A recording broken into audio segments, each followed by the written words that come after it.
having to be creative with the bullpen. Um, how many? How difficult are the next couple days going to be when it comes down to decision making? Is there some kind of last minute auditioning going on for spots in that bullpen? I think so. I think we have a pretty good idea of where we feel like what we like from what we've seen so far. And this isn't just based on what we've seen in this scenario. Obviously, the previous spring training had a little something to do with our decision, but seeing where guys are at and how their stuff is playing right now, obviously is pretty important. Yeah, I mean, I think a couple of spots could be won maybe if they perform a lot better in the next couple of days. We'll see.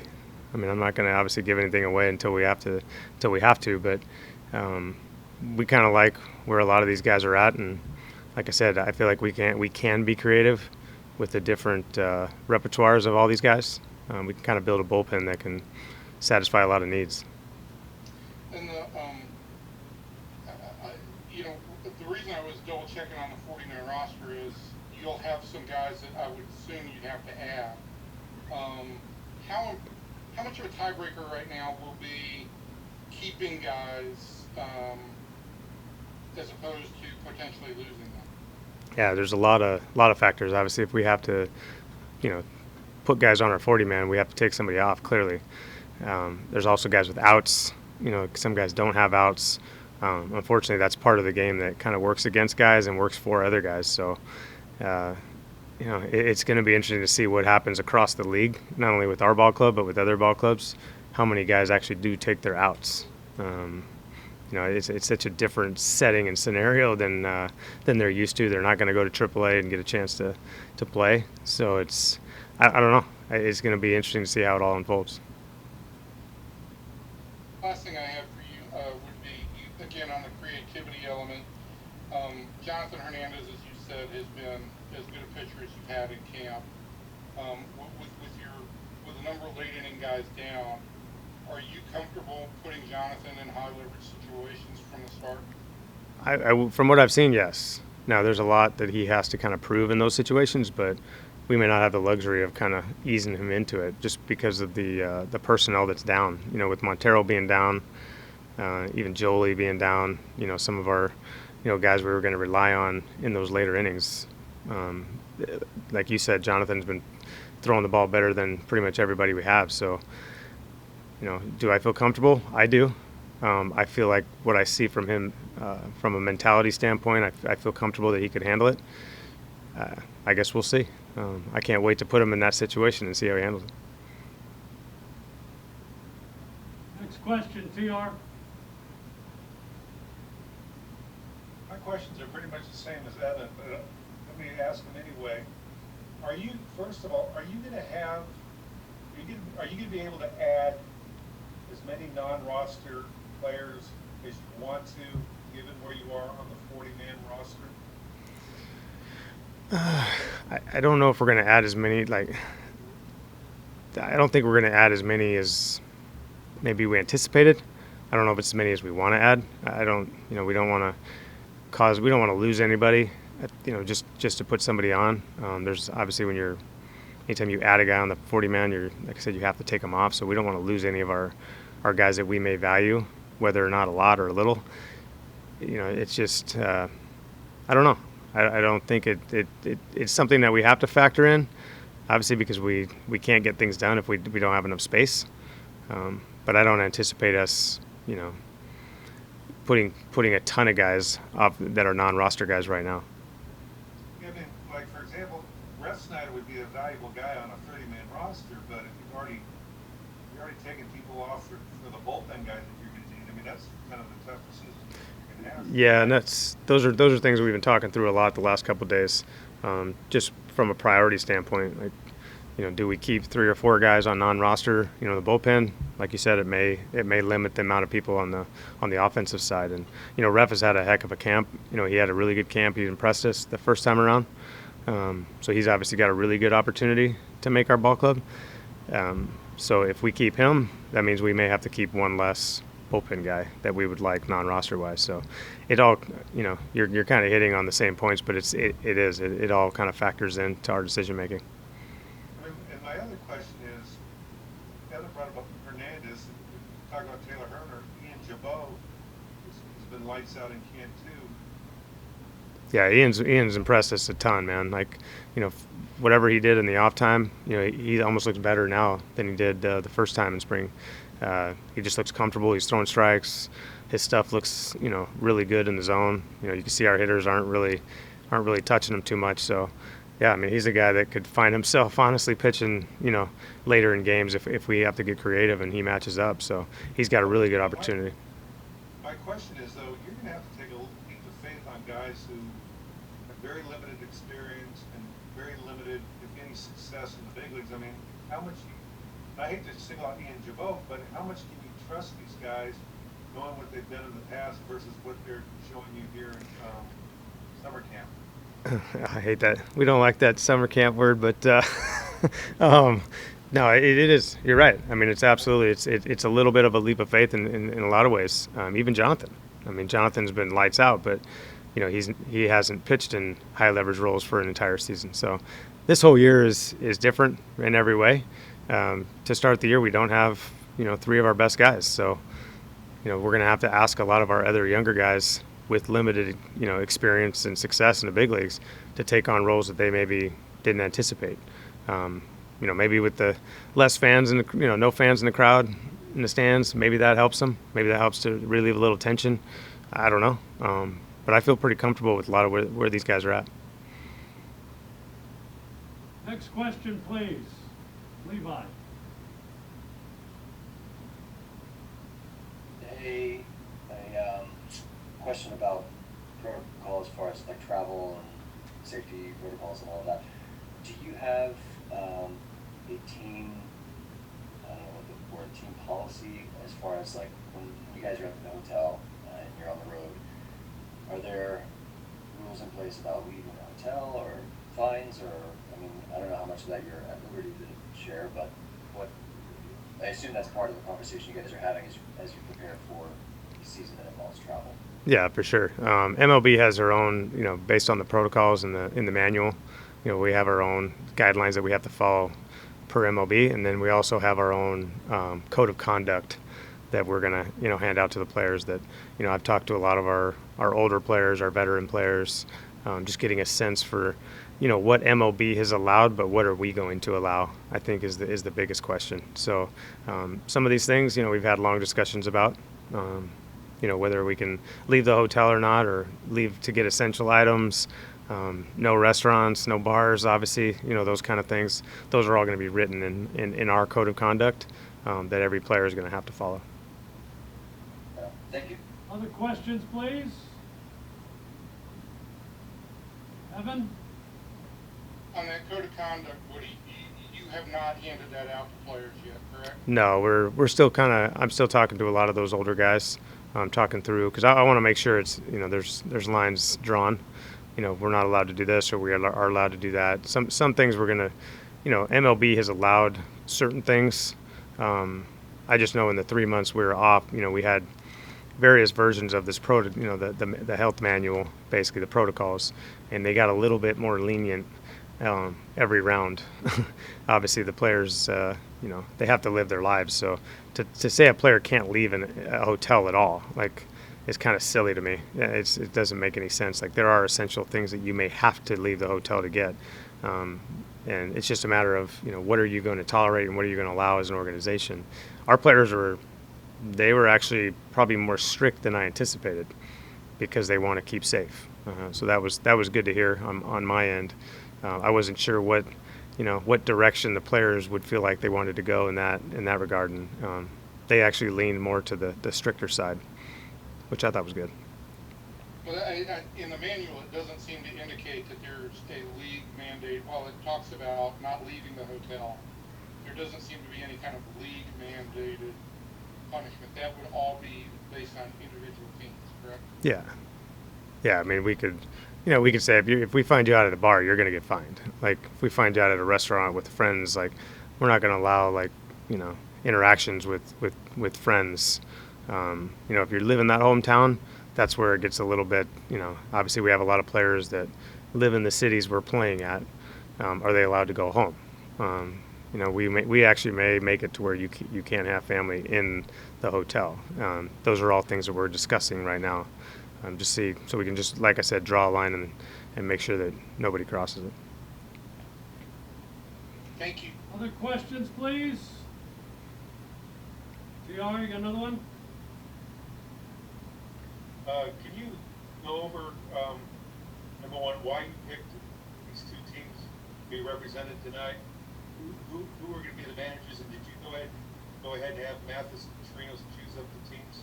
Yeah, so we had a little draft the other day with Robbie and Jeff. So they're going to manage the teams. They actually, pick their own lineup. I told them basically who was playing, and they had to write out their own lineup. So their teammates might get on them for where they put them. It was interesting. I was interested to see where they would actually put certain guys, or where they would put themselves. Jeff's going to play tomorrow, so we'll see where maybe he wants to hit fourth, and he puts himself in the fourth spot. I don't know.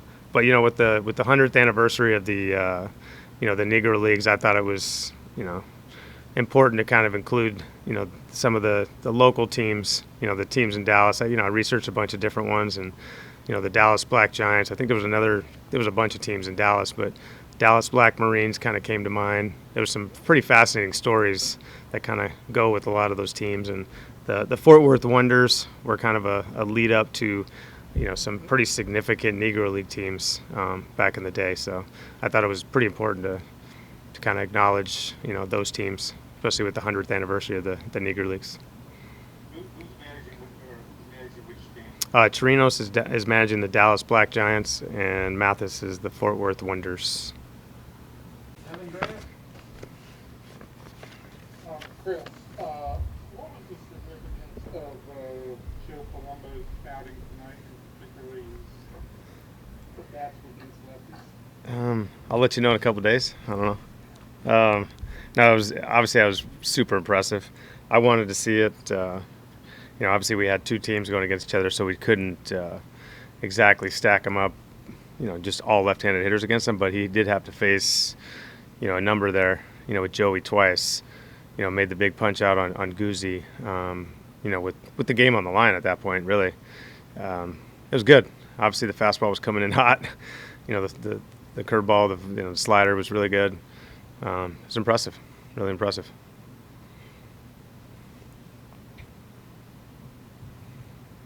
Is that it, Evan? Yeah, I'm sorry. TR? Chris, Kyle Gibson said there was a trophy on display in the locker room for this series. What exactly is that, please? Yeah, we just had a. There's obviously more than just a trophy. I think there's a lot of bragging rights going on between the guys. But yeah, we actually had it looks like the Lombardi Trophy, but with a baseball on top. It's pretty cool. It's heavy. It looks pretty realistic. So obviously the winning team's going to get that.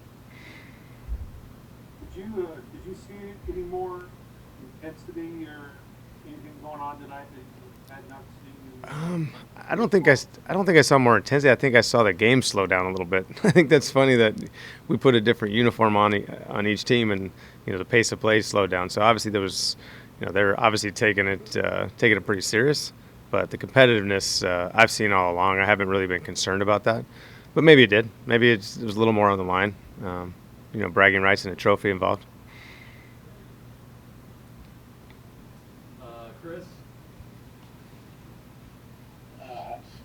Last night you said that Nick Solak is, in line to get at bats with, if Willie's going to miss any time. But somebody else who, at least I've noticed, have a pretty good camp is Scott Heineman. Where is he at right now? Because it just seems like he's doing a lot of things right, especially right now. Yeah, he's having a really good camp. You could tell he was.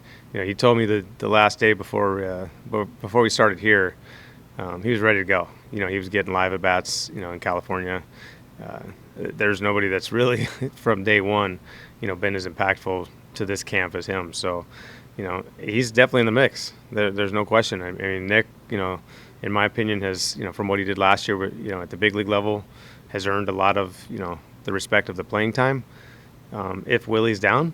But that doesn't mean it's guaranteed. So, Scotty, is trying to fight his way on the team, and if he's on the team and he happens to, get an opportunity and take advantage of it, it's open for him. He's doing everything he has to do as of right now. Just kind of to follow up on that, what's it like to have like that many options, going in, especially in a 60-game season like this?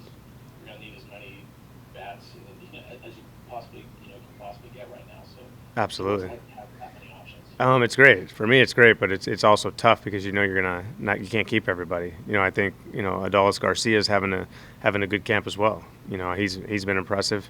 There's a lot of guys, honestly. Ibanez, Rivera, is playing really well.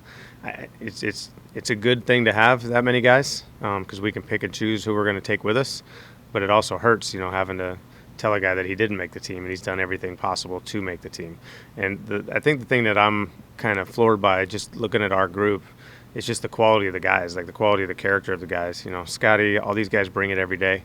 Like to TR's point, like there's competitiveness there that I've never seen in inter-squad games. They know they're hungry, they're ready to start this thing. They want to help us win games. So it's going to be tough conversations in the next few days to tell people that they didn't make the team, but it's also very rewarding to give to let guys know that they have made the team, based on the work that they've done, especially in the 3 months off. Levi. Hey, I got 2 questions for you. One, we haven't seen a ton of Nick Goody. And I know he's on the 40, if I'm not mistaken. Do you have any sort of indication of kind of where he stands with about a week left? I actually told him he made the team. So, it's one thing that I've told a few guys today. He's one of them. Obviously, after he came out of the game, he's been good. He had a great beginning to the camp. The first time around, I feel like he struck out every guy he faced in spring training 1.0, I guess.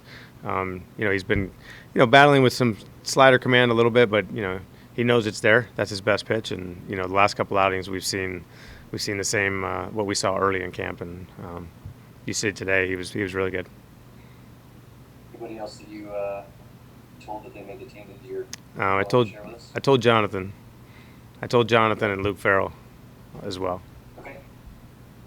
And then I don't know if this is something you're actually going to tell us, because I can see why it might get awkward. But who were the first 2 guys chosen when Robbie and Jeff Mathis picked teams?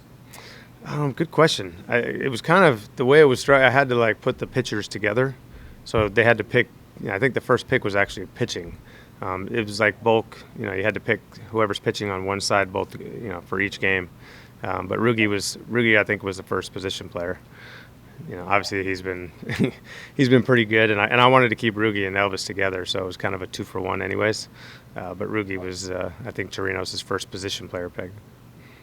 Who was last pick? I'm not telling you that. Me. Thanks, man. Yeah. Evan, you have your hand raised? That was my hand raised. Hey, Woody, on choosing the Fort Worth Wonders, I know that just looking back, there were a number of other Negro League teams based in Fort Worth. What led you to the Wonders over, say, like the Black Panthers or something like that? I kind of looked at all the different names. I think they kind of started, if I'm not mistaken, they were like one of the earlier ones that kind of led to other teams. I didn't really have any preference. I didn't pick them over, just because the name sounded good. I just felt like they had some significance in moving some of the other Negro League teams forward, as far as what I read. Sound good? What's that? Did the name sound good? Yeah, it's a cool name. Yeah. We couldn't get any hats or jerseys. It was too late. Yeah, I got you. Thank you. Good afternoon, Chris. Hey, TR. We asked Nick Solak about this, and he obviously said all the right things. But my question is, you move him around a lot out of necessity. Is there any concern on your part of anything negative impacting him, doing all this at a young age? No, I think it's the rite of passage. I think a lot of young guys have to earn their way into a lineup. You saw Danny do that last year. It is what it is. I think I'm just trying to find a way to get Nick in there, and he's trying to prove a way in there. So his versatility at certain spots is a good thing for our ball club. When he becomes the middle of the lineup guy that maybe we anticipate he could be, then obviously we're going to settle on one position. But for right now, I think it's just part of the stripes he has to earn. Do you have any update on Calhoun and Serena's safety? Yeah, Calhoun, I saw him in the training room today. He actually feels pretty good. I still don't. I'm still going to try to explain to him not the slow play, but to try to get opening day out of his head, because now he's trying to look at the target date as one particular day being opening day. I just don't think with his injury that's a smart thing for him to think about. I want to make sure he's fully healthy when he returns.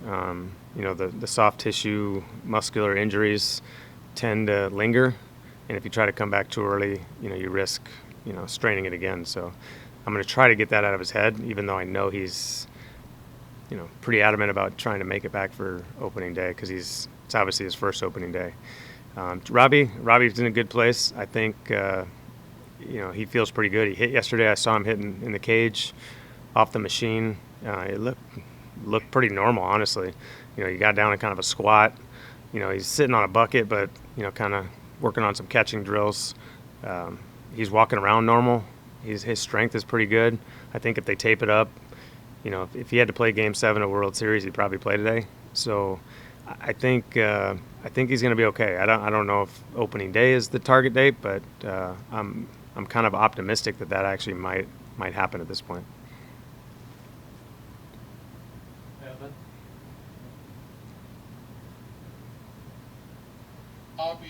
I guess the obvious question would be with Willie, if opening day isn't necessarily the target date, you could, if you backdate him and everything, you could bring him back on July 30th and miss, I guess, 5 games. Is that more realistic in your mind, or do you feel that is a realistic target date? Yeah, I don't know. I just want to make sure he's healthy. I just don't want to put a specific date to get him back, because the season hasn't even begun yet. If it was, hey, we got to get you back for this series against Houston, or later in the season, it's a different story. But as of right now, I don't want him to get consumed with just trying to make it back for that first game. He's too important for the success of our team. For the last 55 games, if he misses the first 5, than trying to get back for Game 1 and miss 57. You know what I mean? I just don't want to see that happen.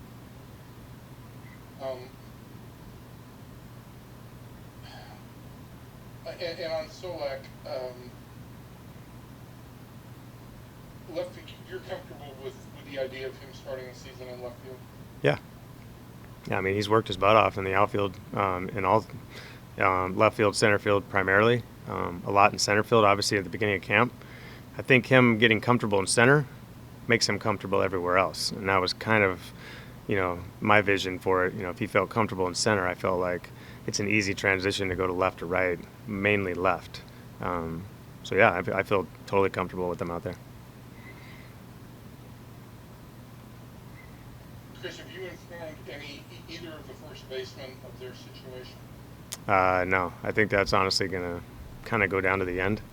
There's a few cases, in our bullpen that are going to kind of come down to the last couple games, and I think the first base probably as well. You've got to let him know tomorrow, right? Yes, he's got an out, so we got to let certain guys know obviously tomorrow, Okay. and some of those guys we're going to let know today probably. Okay. All right. Very good. Thank you, sir. Chris? Not trying to really get answers, just kind of trying to see your mindset. You mentioned yesterday how Rivera and Ibanez both had the limited camps. They're both non-roster players. You have a guy like Anderson Tejeda, who was on the 40-man roster. Limited roster spots. From what I've seen, Tejeda's had a pretty decent camp. At least from my eyes. Obviously, you can go into detail on how you feel like he's done, but is he a guy who could possibly be in that mix? Not just because of how he's done in camp, but also because of his place on the roster. Yeah, I think Andy. I think there's Tejeda I'm talking about. I think there's a little bit more development that needs to kind of occur. There needs to be a little bit more experience. I like what I see. I loved what I saw in the beginning of camp and the way he came in now. Obviously, he's had some success here. His work, I think all the guys, honestly, the thing I've been impressed with is their commitment and their dedication, their work ethic has been off the chart. And I know they sense that they have a chance and an opportunity to make a team, so we're seeing them on their best behavior. But everything I've seen and heard from our minor league staff, our PD staff, says the same thing. They've been doing this for the last couple years, especially Tejeda. So it's I don't necessarily see him on the 30-man roster. I think he's still got some things to prove and get better at. But overall, I've been equally impressed with his performance. Jared? Is it important at all, and I don't know if you've addressed this, but to get any sort of work in either with these scrimmages or workouts before with the roof open, or is the weather just such that it's not worth the whatever benefit it might have? It's funny you say that because we're actually opening the roof tonight. I was actually going to mention that, so you beat me to it. Yeah, we're I think right about right before the game time, we're going to have it open for the first time. We definitely want to see what it's like. We want to see how the ball flies, the ball plays, what it looks like for our fielders. Obviously, it's going to be still daylight out, so it's going to give us a real good look at it. For me, just for the broadcast tonight, I meant to ask this yesterday. Were the teams actually drafted? Were they just kind of divvied up? Were there any trades, anything fun that went in the team selection process or anything, or was it just kind of we're going to split them up to make sure it works? No, they were drafted. Robbie and Jeff took it pretty serious. I kind of obviously had to do some, making sure certain guys were on certain teams, or at least this guy was on this team, the other guy had to be on that team, to make sure that we had backups and ways to we've had to make a trade already. The first day I had to put Garcia on the other team because of now Rivera's actually playing for the other team tonight at shortstop, so he's kind of a trader, and he's probably going to go back to the other team tomorrow. So I told him, I said there might be a chance if he wins all 3 games, he might be the only guy in camp that has 3 wins. So we had some fun with it. Robbie and Jeff were really, really good about it. They got kind of mad. Jeff got kind of mad that I had to make a trade, for Garcia. He loved the pick, and he was like, I don't understand that. I want that guy back. So it was pretty cool. Obviously they took it pretty serious. I was over there with both skippers during the game. Jeff had a bench coach in Lance Lynn, and Robbie was by himself. So, I felt bad for Robbie. I said, hey, man, it's pretty lonely over here being a manager, right? They had a good time with it yesterday, though. The players took it serious, and you could see that at the end of the game they were pumped that they got the first win. Stan? Woody, I'm actually helping another AP unit this morning. This year, there's going to be a lot more baseballs in and out of the game because of the virus and the way things are going to be treated. So there's no ball boys, no ball girls, no bad boys, no bad girls. And so the team's going to do it. I mean, have you thought about, you're going to notice that those guys they're not around? Yeah. That's going to be what you guys have to do? Well, I think we're going to have our clubhouse guys, be the ball. That's typically what we do anyways, as far as the bat boys go. Down the lines, I think MLB is going to approve us having, ball girl or ball boy down the lines because of the time. I mean, listen, if our outfielder has to go get the ball every time the ball goes down the line, it lengthens the game quite a bit. You don't realize how much, but it takes a lot to just run over there and, especially if it's all the way down the line. So I think MLB is actually going to allow the ball girls and ball boys down the line for us, as far as I've heard. I just didn't know if maybe you could get the opportunity to designate a shagger or something, and maybe give somebody a hard time if they can do that. Yeah, we've had to adjust a lot of things internally in the clubhouse. A lot of us are folding towels and doing lots of things that we typically normally wouldn't, just because we've had a limit on staff, and we've tried to construct a staff around the numbers that we've been given. Thanks. Levi? Hey, sorry, this is just a point of clarification. The idea to do the Dallas Black Giants and Fort Worth Wonders.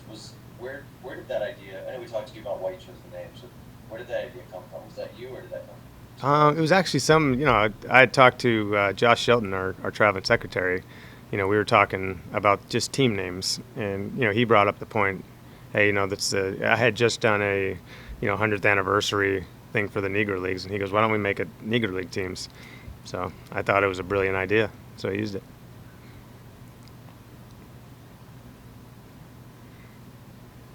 Anyone else? Evan? Are we using those names again tonight? Yeah, we got 2 out of 3 series, man. But it's the same names. I mean, it's not Yeah. like you're changing names. No, for they're the each same. team every night. Yeah, I didn't get that Okay, creative. Yeah. Okay. In regards to the question Chris asked you, I'm going to turn that around and ask it a little bit about a different guy. Where do you see the value of potentially putting Leote on this opening day roster? There's a lot of value in that. He's definitely made a case in a lot of ways. I think, just the way he fits, his speed, his defense, his at-bat quality from both sides of the plate. Honestly, he's got 20 walks, in the two weeks we've been here so far. And he's just, every day he has an opportunity, he's on the bases, working on his jumps from first, working on his jumps from second. I've talked to him multiple times about the, extra inning, if we pinch run you at second base, like creating havoc out there. I mean, you can see our base runners are creating havoc every day against our own pitchers. So he's that guy, honestly. So, I mean, he's put himself in the mix. He understands what that role would be. And if for some reason, he does make our roster and plays well, I mean, who knows? I mean, the kid's super talented. He hit a homer his first at bat against Kluber. Everything he's done so far has been really impressive. For me, the one tricky part, and I know roster construction isn't necessarily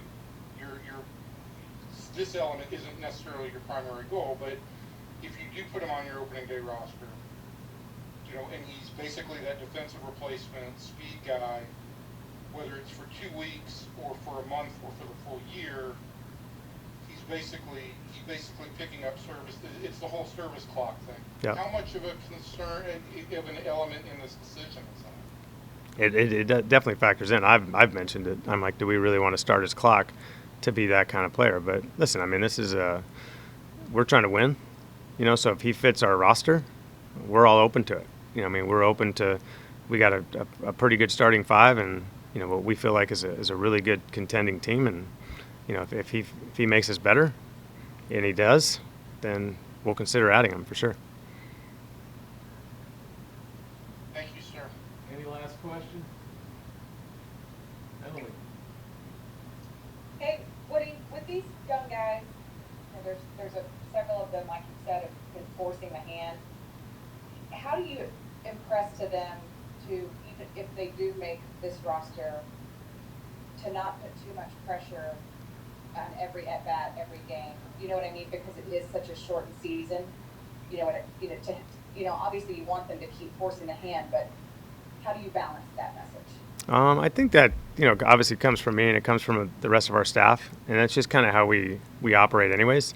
We're constantly preaching, stick to their process, stick to their game plans, over and over again. And, when I told Jonathan Hernandez yesterday he made the team, that was the one thing that stuck out to him that he trusted throughout all, I mean, if you walk back Jonathan's process from 2 years ago, he says he thought he was never going to make the big leagues. He was kind of lost and he had to figure some things out, but he goes, that meant a lot to me, that I could just relax and trust what I'm trying to do, trying to accomplish.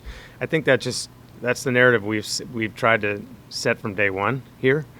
And it's just something we're going to have to continue to tell our younger players, because we're going to have a lot of younger players in our bullpen, maybe some potentially, guys like Taveras on our roster on the position player side. So just constant communication, constant conversations. Kiner, kind of comes to mind. He may put a lot of pressure on himself at the beginning to continue what he's doing. It's like, hey man, just relax. Get your ace swing off on strikes like you have been. Things will take care of themselves. Don't worry about it. So I know he wants to impress, and everybody wants to impress, but at the same time, they got to make sure they're within the boundaries of their process.